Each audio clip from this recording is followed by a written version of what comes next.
Hello, Capricorn, Sun, Moon Rising, and Venus signs. Kamusta kayo? Sana po ay nasa mabuti kayong kalagayan. Welcome back po sa Star Tarot. At kung bago kayo dito, welcome din po kayo. Please subscribe, like, share my videos, and leave me a comment kung nakaresonate po kayo. Thank you. So, first card ni Capricorn, we have Eyes of Love. Sabi dito, focus your eyes on loving actions and your lips on your loving words. Ayan.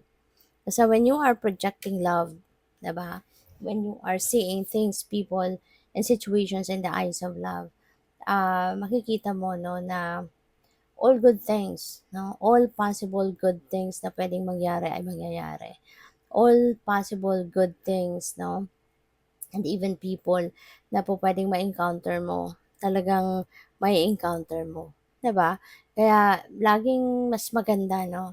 Laging mas maganda na pipiliin natin ang mag-project tayo ng pagmamahal para nang sa gayon kasi love is ano, 'di ba? Highly positive energy, 'di ba? Ang dala nito.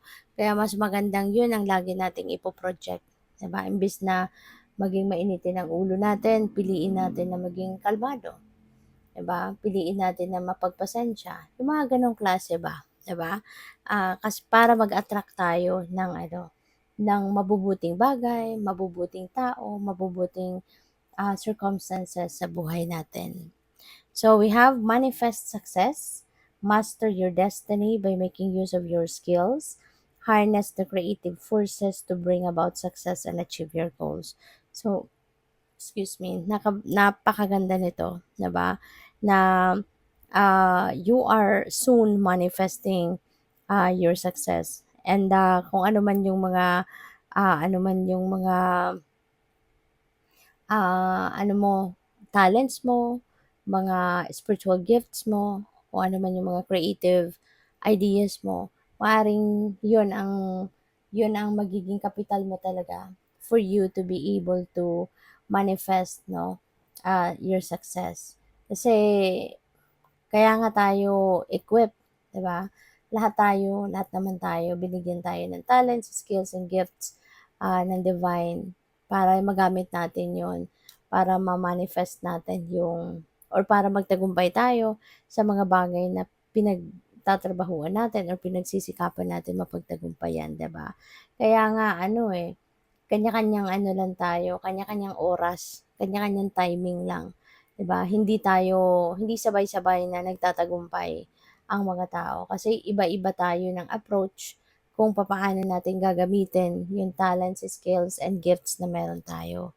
But we are all equipped with what we need in order for us to succeed. Yun ang dapat na aanuhin natin, isipin natin lagi, 'di ba? Na equipped na tayo meron nandiyan na, given na 'yan, 'no? Kanya-kanyang ano na lang, kanya-kanyang diskarte na lang tayo, 'di ba? Kung paano natin gagamitin 'yon. So we have hidden treasures. Bring your creative ideas and hidden talents to life. Ayan na. So you're going to take action.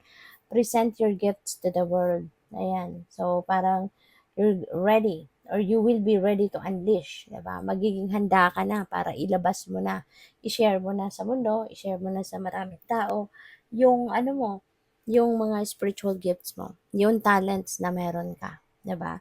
Gagawin mo na ngayon ang mga bagay, ah, bagay-bagay, no, na pwede mong gawin para na marating mo na yung inyong tagumpay, para magtagumpay ka na sa buhay, para magawa mo na din yung mission mo sa buhay, 'di ba? Yung purpose mo in life by using, 'di ba, your creative ideas, by using your creative talents, yung mga ganun, mga spiritual gifts ninyo, 'di ba? So napakaganda.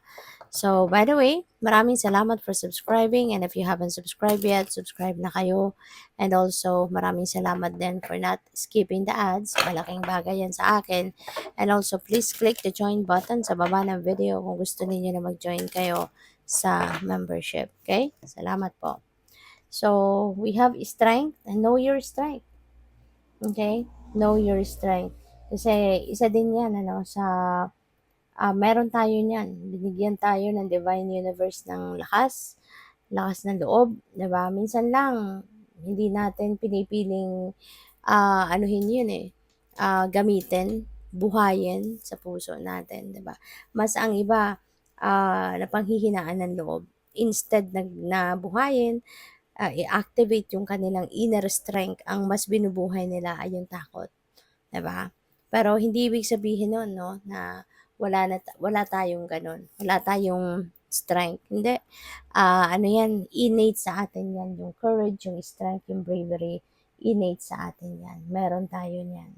Kaya lang yun nga 'no, mas mas malakas yung hatak ng fear para sa ibang tao. But, in this case, know your strength. Alamin mo kung saan ka magaling, kung anong kalakasan mo, yung gano'n, okey? Para magamit mo ng tama or sa tama. So, your next message is direction, where you are heading. Okay? Maaaring this is a very important question sa ngayon na dapat mong sabihin sa sarili mo, itanong sa sarili mo, where are you heading now? 'Di ba? Kasi baka you are lacking direction, sa buhay sa ngayon, Capricorn. Maaaring ang dami mong ideas, maaaring ang dami mong plano sa buhay.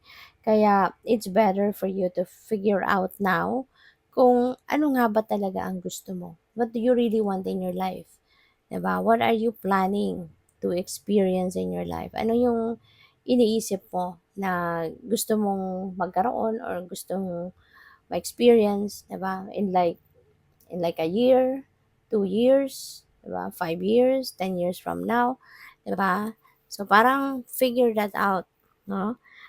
Kasi nga naman, 'di ba, magiging kapag kapag nalaman mo na din kung ano nga ba talaga ang gusto mo, then for sure, 'di ba, doon manggagaling 'no, yung mga iisipin mo kung saan ka papunta, 'di ba? You would be able to figure out kung saan ka na patungo, which path, 'di ba, you are heading at makakapagplano ka na, isip ka na, makakapag-strategize ka na kung ano na yung mga bagay na dapat mong unahin, dapat mong gawin kapag na-figure out mo na nga kung saan ka papunta or kung ano nga ba talaga ang gusto mo, 'di ba? So, what else? We have connection. We are all connected. Ayan. So, ito din yung importante, isang bagay na importanteng isaisip natin na we are all connected from each other. Lahat tayo. No? Lahat tayo mayroong connection sa bawat isa. Kasi isa lang yung pinanggalingan natin, hindi ba?